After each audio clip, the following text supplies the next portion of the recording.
recording. Section 3, continuing with project. We then want to do a surface split, and I think it's called surface split, which it says there, but this is the icon you want.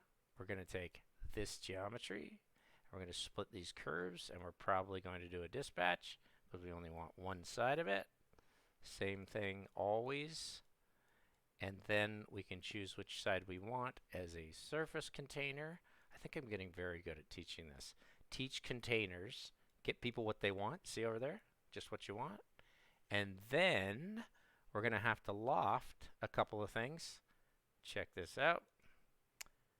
So our loft is going to come from our projected curve, which was this one, to our original curve, which were these edges. Now watch this. With a shift key, bamf. Oh no. We have to flatten the two curves so they read as a list. And there they are. And now you're going to do a merge tool. You're going to bring this one in, and your original surface. And that's it.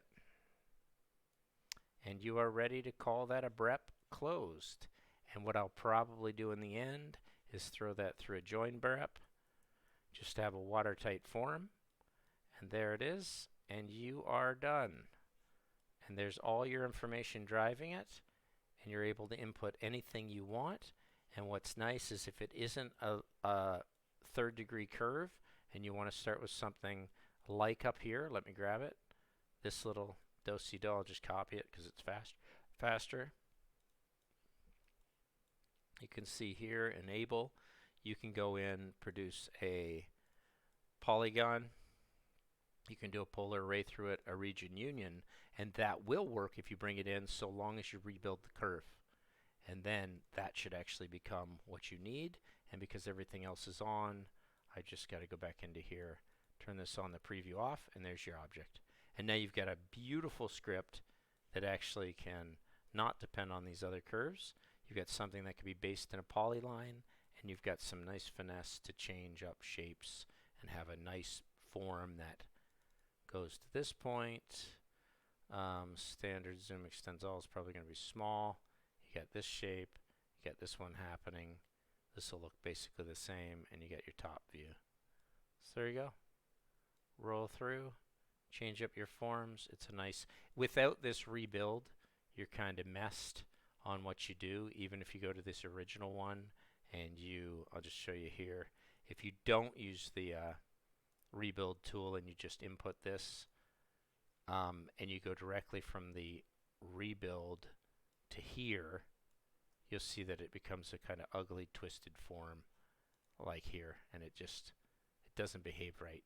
It's got some wonky sides, they're folded, they're crimped, they're twisted, the lines don't line up, so you literally have to throw this through here. And I'm just going to throw this back into here, throw this into here, and there you go. Then you got a nice form. So now you can copy all the lines here, and hopefully it works even with concave and convex. I think some of these will have to be made into simpler geometries for them to work, and I think if they have negatives in them, they're also going to pose a problem. But you can solve that through Boolean differences and things like that. So that's it. I think it's a great script, and I thank Piper for giving me the challenge.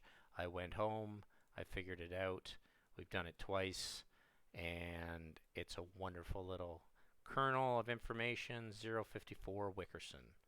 And that's how we'll end it. Stop streaming and stop